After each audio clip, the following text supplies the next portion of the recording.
Welcome to a new episode of Out from the Horrorbox. And if you live in America, you know that today is Gobble Gobble Gobble Turkey Day. It's Thanksgiving, and hopefully you guys are listening to this and getting stuffed with all the fixins. You know, stuffing, turkey, mashed potatoes, yams, cranberry sauce, all everything. So for today, I thought I'd give you guys something a little bit special. It's a holiday just like any other. So hopefully going forward, I'll be able to put out a holiday special um, every holiday. So, first I want to say I'm thankful for, all of you out there listening, anyone who's downloaded this, commented on anything, sent me anything, you know, subscribed. So thank you guys. That's what I'm thankful for this year. But let's get into what I'm going to review for today. It's something that's a little ridiculous, a little out there. It is a 2008 American horror comedy film written and directed by Jordan Downey and co-written by Brad Schultz. That's right, it's ThanksKilling.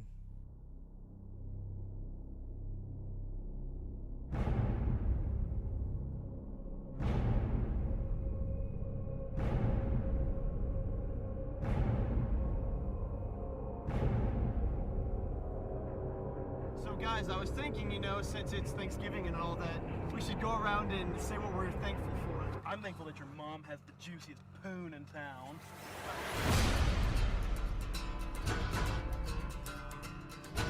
Back in the 1500s, in the settlement of Crawlberg, an old Indian by the name of Feathercloud was dishonored by a pilgrim. Feathercloud necromanced a turkey that would stop at nothing to get what he wanted. To kill. Everything's gonna be okay. You don't believe me, do you? I do believe you. There's no such thing as an evil turkey. There's no such thing as an evil turkey. This little baby bunny got its stomach gnawed open by a beak. Not just any beak. A turkey beak. There's no such thing as an evil turkey. There's No such thing as an evil turkey. Oh, wait. I lied.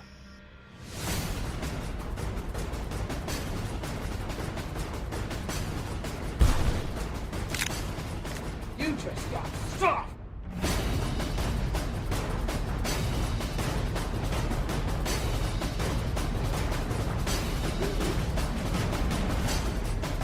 Go dig, Johnny. Oh, fuck. No! Gobble, gobble, motherfucker! ghost in hell, asshole.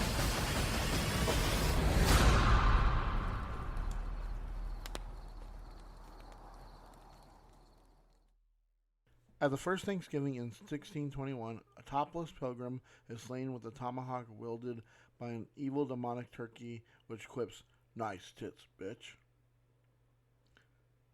Centuries later, 5 college students, Good Girl Kristen, Jock Johnny, Ditzy Allie, Redneck Billy, and Nerdy Darren, head home to Crawlberg, formerly Crawberg, for Thanksgiving with their families. After Kristen calls her father, who is the local sheriff, the car overheats, forcing the quartet to camp out for the night. As they are setting up, Darren tells the settler-era folktale of Feathercloud, a Native American shaman who was dishonored by hedonistic pilgrim Chuck Langston, one of Billy's ancestors. The outraged Feathercloud used necromancy to create Turkey, who is said to appear every 505 years to slaughter all Caucasians he encounters. Elsewhere, a dog owned by a hermit named Oscar urinates on a miniature totem pole, desecrating it, releasing Turkey prematurely, and urinating on him as well. Angry, Turkey kills the dog, prompting Oscar to swear vengeance as Turkey runs off and scares Kristen. Kristen tells the others about her run-in with Turkey, but they laugh her off until a baby rabbit, which appears to have been pecked to death, is thrown into their campfire. The next day, Turkey flags down a vehicle, and when the driver sexually propositions him, Turkey responds by shooting the man in the head and hijacking his car. By nightfall, the students reach their respective homes, and while Johnny tries to reconnect with his estranged father, Turkey attacks him. Johnny's parents are killed, but he escapes and rejoins his friends with the exception of Allie, who is having sex with her boyfriend Greg. Turkey walks in on the lovers, slits Greg's throat, and rapes Allie before snapping her neck. After finding Allie's remains, the students decide to go to Kristen's house to see if her father has any books about Turkey in his library. Turkey beats them there, tricking Kristen's father, who is dressed as a turkey for an upcoming pageant, into letting him in by wearing Groucho sunglasses.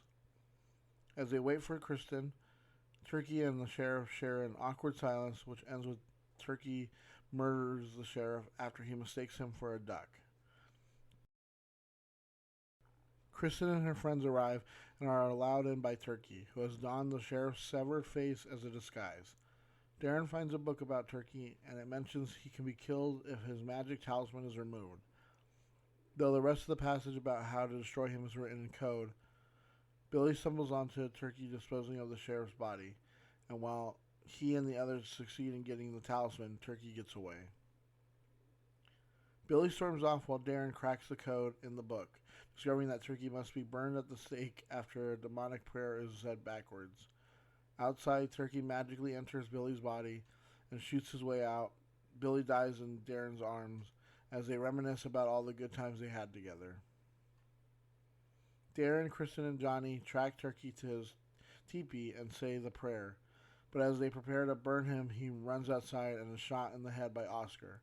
Oscar leaves and the others go to Kristen's house, unaware that the dumpster Turkey was blasted into contains radioactive waste, which reanimates him. Believing that Turkey is dead, the surviving teens go back to Kristen's house. While Johnny and Kristen admit their feelings for each other, Darren awkwardly goes to the kitchen to get a snack. There, Turkey rips Darren's tongue and heart out, and stabs Johnny with an electric knife. Kristen slaps Turkey and runs to a house-like shack.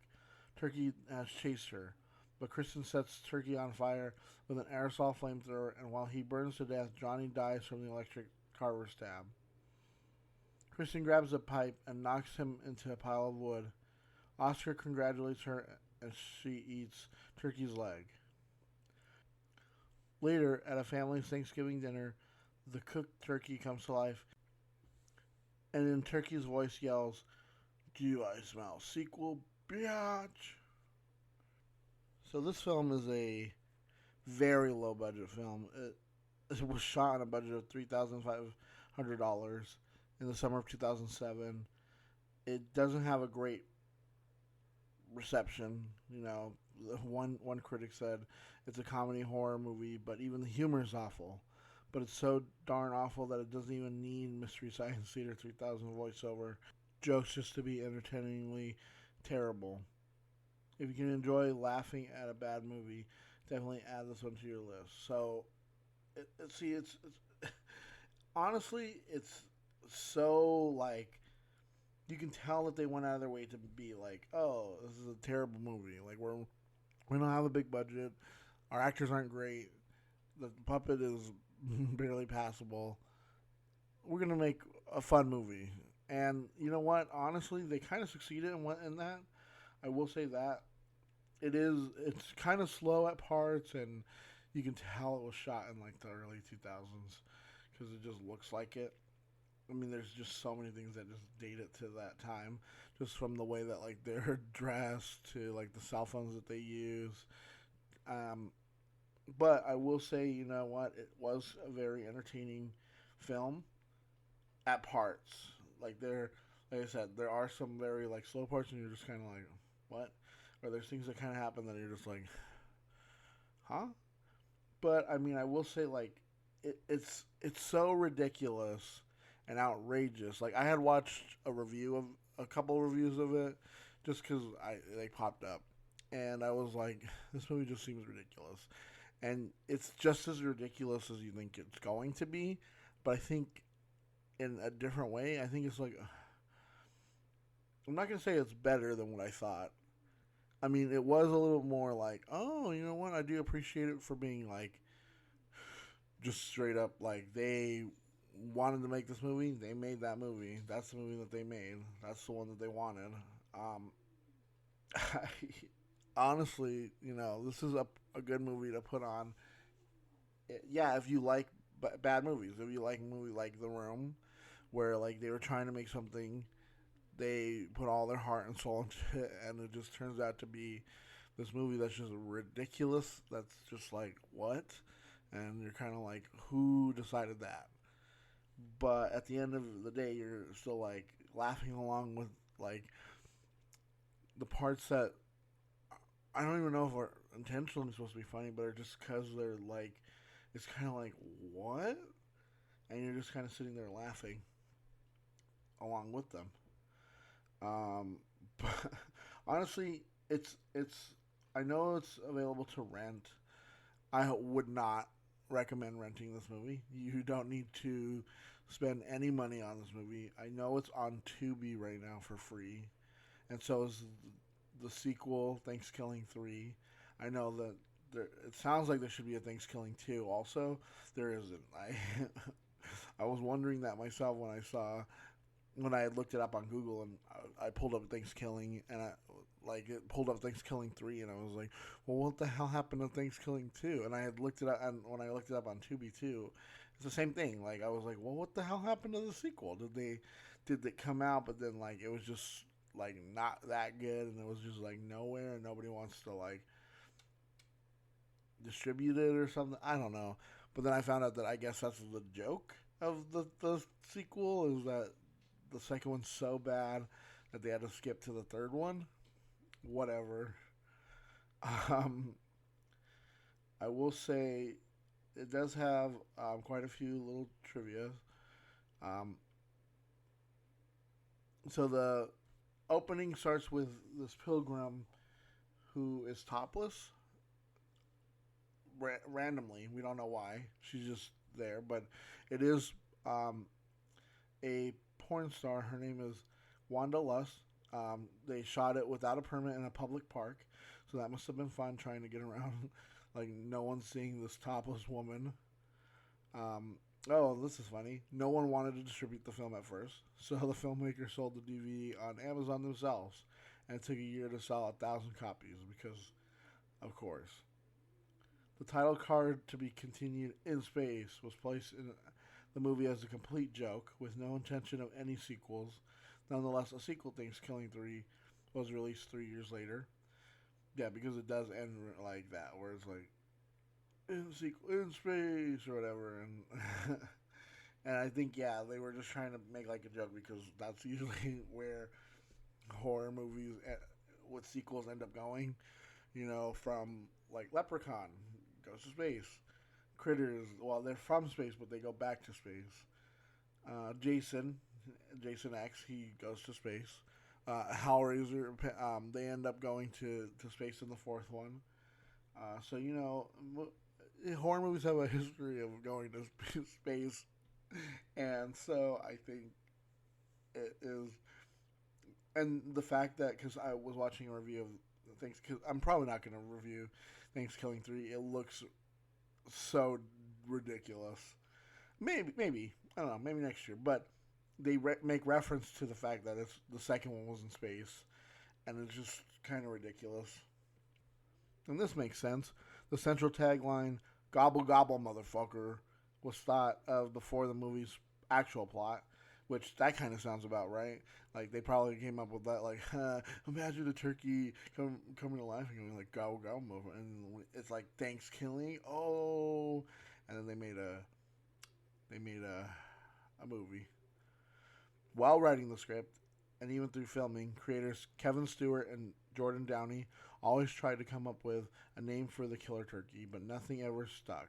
In the end, they simply referred to him as Turkey in the film. In 2012, while raising funds for the sequel, they again wanted to find a proper name for the character. They finally settled on simply Turkey, which is spelled Turkie instead of Key. Oh. So the opening scene was originally written and planned to be much more extravagant, involving an entire Native American and pilgrim dinner scene. Time and money quickly ran out, and the scene was never shot. Makes sense. ThanksKilling was shot during the summer break between Kevin Stewart and Jordan Downey's junior and senior year of college. Oh, that's pretty cool. There are no deleted scenes in ThanksKilling. The only scene shot that did not end up in the final film was a flashback dream scene, completely improvised on set where Darren runs through a cornfield. Okay. So the first public screening for ThanksKilling was at the Merry Scary Winter Horrorland Festival, part of the Sacramento Horror Fest. Oh, that's pretty cool. And it was shot in only 11 days, which you can completely tell. The creators also copyrighted the title Death Turkey as a potential title for an overseas release in countries that do not celebrate Thanksgiving.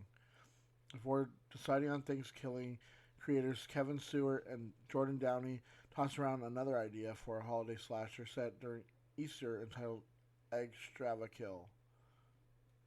So to kind of wrap things up for ThanksKilling, I will say the acting is ridiculous.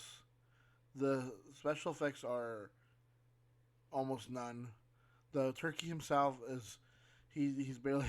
I mean, for what low budget that they had, he does look pretty okay. I will say for the movie, he fits the movie pretty well. Everything else is just it's a ridiculous movie for ridiculous people who want to sit and be a little bored, but when those ridiculous moments come, you're laughing. You're just like, what? And you're just kind of sitting there like, I don't understand like how this even got made. And it's like, well, it's because that's exactly it. It's like, you don't know how this movie got made. It's because it barely even got made because they barely were able to put up any budget into it. But I will say it is a good film to just sit down with a group of friends and watch and like laugh and just laugh your ass off, or your family for like Thanksgiving, or I guess people celebrate Friendsgiving or whatever that is. So this holiday season, I say, with all those stuffings and fixins like the mashed potatoes and gravy, cranberry sauce, green beans, that stuffing. You can also add a little turkey with the IE in there. Maybe throw that on. Maybe see if your family likes something that's a little more ridiculous, or maybe you want to throw them off. Put this movie on and be like, hey, guys, you want to see something really ridiculous? You want to see something a little out there?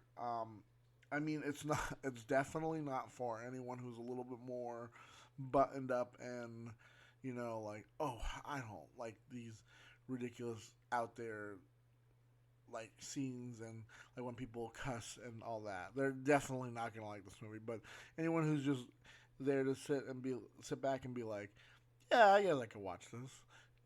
I think they'd honestly be sitting there with you laughing at the ridiculous parts. So honestly, I would never give this more than like maybe a star out of like 5 stars. I would. It is a bad movie, but it is a so bad it's good type of movie.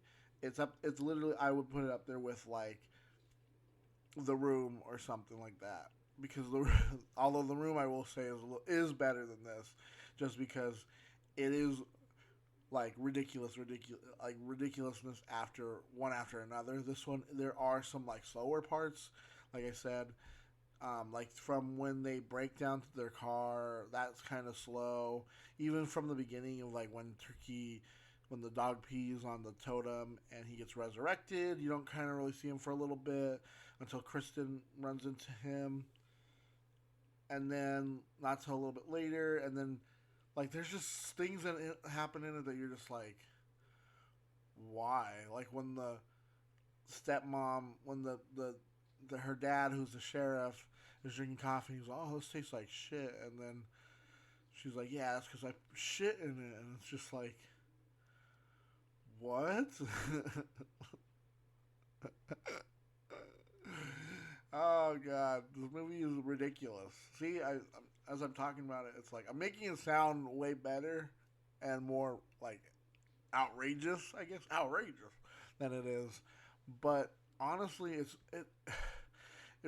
is, but it isn't. Honestly, I would say just go watch it. Like, just watch it once, and then tell your friends to watch it, and we just get this movie like super popular, and nobody and watch its like its IMDb score, just like craters, or its Rotten Tomatoes score. Everything just like starts going down even more. But yeah, if you like I said, if you like those kinds of movies, you like things that are ridiculous, go watch it. If somebody owns it, maybe I don't know why you would buy this movie. Watch, borrow from them. Go on Tubi, watch it there. If you can find it, I'm not advocating for illegal downloads or anything like that. But if there's a way for you to watch it without having to pay for it, I would say do it that way, because this movie is really not worth paying. I would say maybe no more than $1. Like, even if it was $1, I'd be like, that's a little too much for this movie. So yeah, I don't know why this movie made me laugh so hard at certain points, and then just like shake my head at certain points, because I do like a lot of like random like things, but I don't know. Honestly, you just have to go out and see for yourself what it is I'm referencing and what I'm talking about, because that's the only way you can make your own opinion, and you can tell me I'm wrong, or you can tell me I'm right, or you can just be like, meh, I don't care what this guy has to say. But yeah, that's ThanksKilling.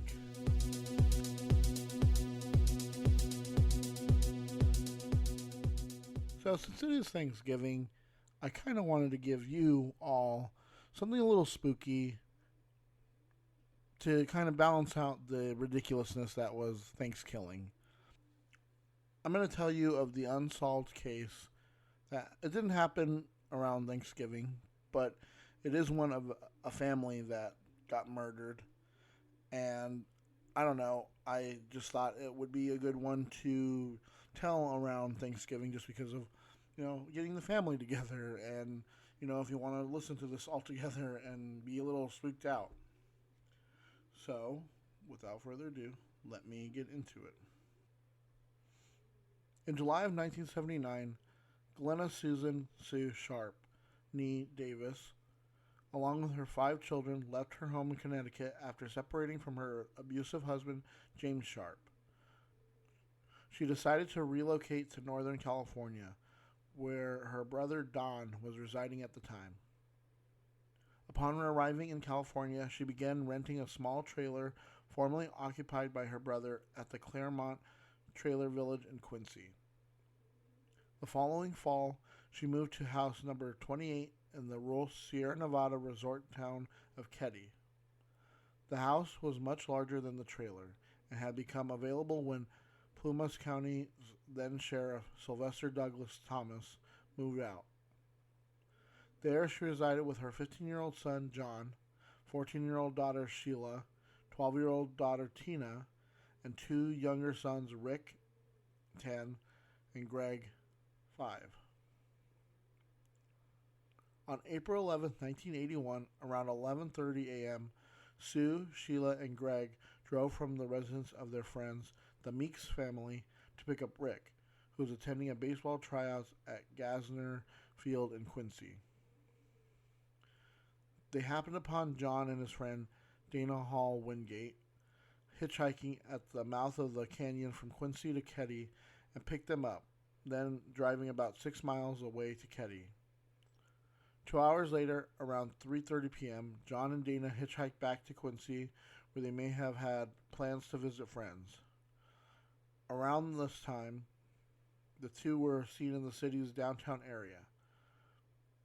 That same evening, Sheila had plans to spend the night with the Seabolt family, who lived in an adjacent home, while Sue remained at home with Rick, Greg, and the boys' young friend, Justin Smart. Sheila departed house number 28 shortly after 8 p.m., leaving her mother alone and the younger children. Tina, who had been watching television at the Seabolt residence, returned home to number 28 around 9:30 p.m. after Sheila arrived at the Seabolts to spend the night. Around 7 a.m. on the morning of April 12th, Sheila returned to number 28 and discovered the dead bodies of Sue, John, and Dana in the house's living room. All three had been bound with medical tape and electrical cords. Tina was absent from the home, while the three younger children, Rick, Greg, and Justin, were unharmed in an adjacent bedroom. Initial reports stated that the three young boys had slept through the incident, though this was later contradicted. Upon discovering the scene, Sheila rushed back to the Seabolt's house, whereupon Jamie Seabolt retrieved Rick, Greg, and Justin through the bedroom window. He later admitted to having briefly entered the home through the back door to see if anyone was still alive, potentially contaminating evidence in the process. The murders of Sue, John, and Dana were noticeably vicious. 2 bloody knives and 1 hammer were found at the scene, and one of the knives, a steak knife later determined to have been used in the murders, had been bent at roughly 30 degrees. Blood spatter evidence from inside the house indicate that the murders of Sue, John, and Dana had all taken place in the living room. Sue was discovered lying on her side near the living room sofa, nude from the waist down, and gagged with a blue bandana and her own panties, which had been secured with tape. She had been stabbed in the chest. Her throat was stabbed horizontally, the wound going through her larynx and nicking her spine, and on the side of her head was an imprint matching the butt of a Daisy 880 Powerline BB pallet rifle. John's throat was slashed. Dana had multiple head injuries and had been manually strangled to death. John and Dana suffered blunt force trauma to their heads caused by a hammer or hammers. Autopsies determined that Sue and John died from the knife wounds and blunt force trauma, and Dana died by asphyxiation. Sheila and the Seabolt family, with whom Sheila had spent the night in the neighboring home, heard no commotion during the night. A couple living in nearby house number 16 was awakened at 1:15 a.m. by what sounded like muffled screaming. Tina's jacket, shoes, and a toolbox containing various tools were missing from the house, which showed no indication of forced entry. The house's telephone had been taken off the hook and the cord cut from the outlet, and the drapes were closed. Martin Smart, a neighbor and main suspect, claimed that a claw hammer had inexplicably gone missing from his home. Plumas County Sheriff Sylvester Thomas, who presided over the case, later stated that Martin had provided endless clues in the case that seemed to throw the suspicion away from him.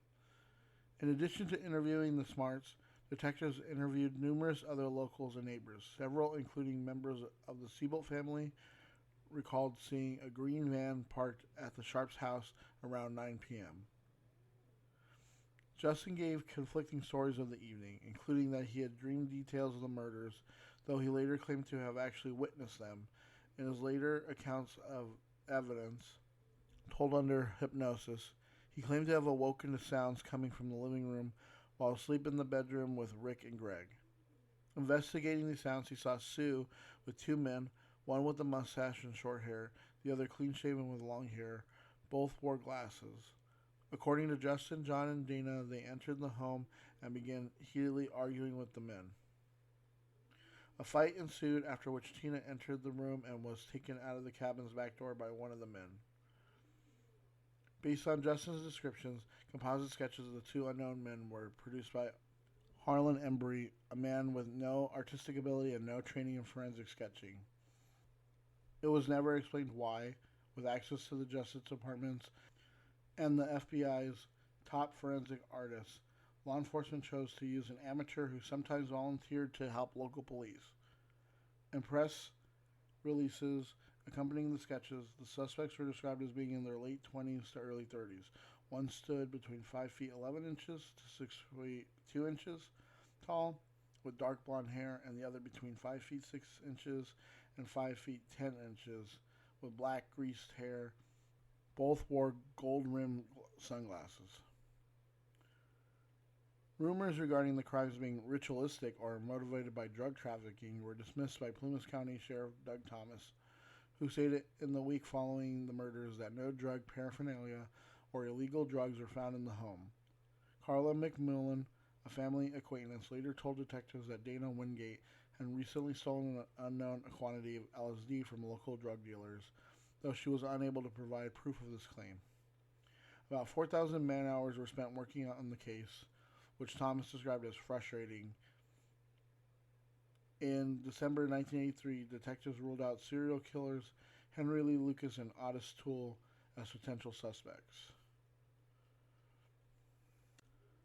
Tina's disappearance was initially investigated by the FBI as a possible abduction, though it was reported on April 29, 1981, that the FBI had backed off the search as the California State Department of Justice was doing an adequate job and made the FBI's presence unnecessary. A grid pattern search of the area covering a 5-mile radius around the house was conducted with police canines, but the efforts were fruitless. On April 22, 1984, 3 years and 11 days after the murders, a bottle collector discovered the cranium portion of a human skull and part of a mandible at Camp 18, near Feather Falls in neighboring Butte County, a distance of roughly 100 miles from Keddie. Shortly after announcing the discovery, the Butte County Sheriff's Office received an anonymous call that identified the remains as belonging to Tina, but the call was not documented in the case. A recording of this call was found at the bottom of an evidence box at some point after 2013 by a deputy who was assigned the case. The remains were confirmed by a forensic pathologist to be those of Tina in June 1984. Near the remains, detectives also discovered a blue nylon jacket, a blanket, a pair of Levi Strauss jeans with a missing back pocket, and an empty medical tape dispenser. For 40 years, this murder has gone unsolved. I know detectives and people working the case say that they might be closer than ever now to figuring out who might have done it. There's a lot of theories that point to, like, the dad. Like I said before, someone brought up that there could have been a drug deal, but who knows? Until we find, like, definitive evidence of what happened that night, we'll never know. The only people who really could tell us what happened were some kids, and you know how unreliable children are. Look at the West Memphis 3 or the McMartin, the preschool, or just anytime children are involved with something, you can coerce them into saying pretty much anything, and they're very unreliable. Even if they do see something, they can exaggerate. They can think that, it's just a game, and this person's gonna come back, so I'll make up a story that this happened or that happened or the person looked like this, or maybe they caught a glimpse of them, but then in their mind they just thought, they looked like this, but they didn't at all. I know that this case for my sister has been one that she's always been this one's always freaked me out, because it is kind of scary to think you're there hanging out with your friends and family, right? Just a normal night, and then you go over to your friend's house, you come home, and all your family is basically dead. Just to put it bluntly, like that. Everyone's gone. And there's really nothing you can do. You don't know what happened. You try talking to other people. You try asking the people who were there, who could have told you what happened, and you're left with a decimated family. And it's just scary too to think that there's no forced entry. It's crazy. So then that means that whoever did this, they had to have known who they were.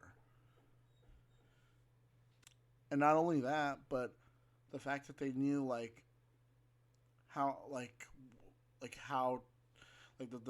okay, they closed the drapes, all right, but that they knew they must have been stalking them or something for maybe like a day or two, because they knew like, oh, like the neighbors can't hear this or the neighbors can't hear that, or like, yeah, maybe like, okay, like the phone line, like, yeah, you could take it off the hook, but the fact that it was also cut, so it's like they knew what they were doing. They knew what they were doing ahead of time.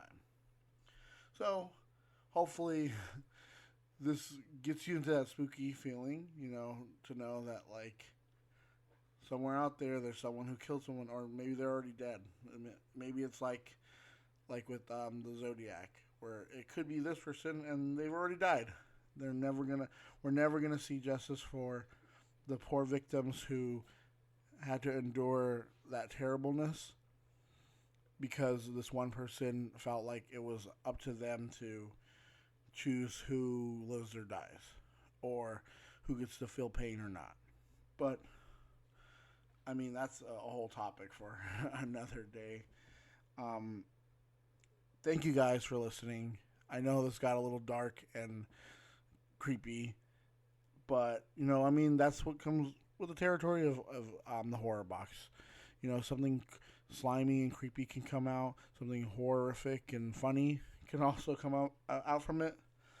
So, if you'd like to, you can leave me a message on Instagram. DM me. I'm always up for taking any requests, anything you guys want me to talk about, anything you want me to review, any news, anything like that. At Horrorbox, at Horrorbox for Instagram. Like I said, I say this all the time. I try, guys, with social media. It's so hard sometimes, just because I'm not great with it. But also, you can also reach out to me through email. You can hit me up. I'm at horrorboxpodcast@gmail.com. You can do the same thing. You can tell me, hey, I like this. I don't like this. I hate you, and I hate everything you stand for. No, I'm just joking. But on there you can give me recommendations. You can send me stories, or maybe you want me to talk about like a specific incident or murder or unsolved case or a cryptid or something. I'm always down for it, guys. I'm always down to hear what you got to say, what you want me to read. So those are the two ways you can tell me. Yeah. So like I said earlier, I am thankful that you guys are listening to me. Even if it's not that many people, or even if it's a lot of people, I don't care. I just like making content for people, and for people to hear what I gotta say. So yeah, happy Thanksgiving, gobble gobble gobble. Make sure you get fully stuffed this year. I think we need it. We need to be around family a little bit more this year. The last couple of years have just kicked our asses. And I think, just to take some time to be like, all I want to think about is eating. That's what we need to do for this Thanksgiving, is let's just take our minds off of everything for a little bit, for just this one day. Just eat and eat and eat. And think about, all the leftovers. Think about the turkey sandwiches. Think about all the mashed potatoes you get to eat later, too. And, yeah, the pumpkin pie. So, until next time, guys, thank you again. And we'll see what comes out from the horror box. Gobble gobble, motherfucker. Now that's what I call foul play.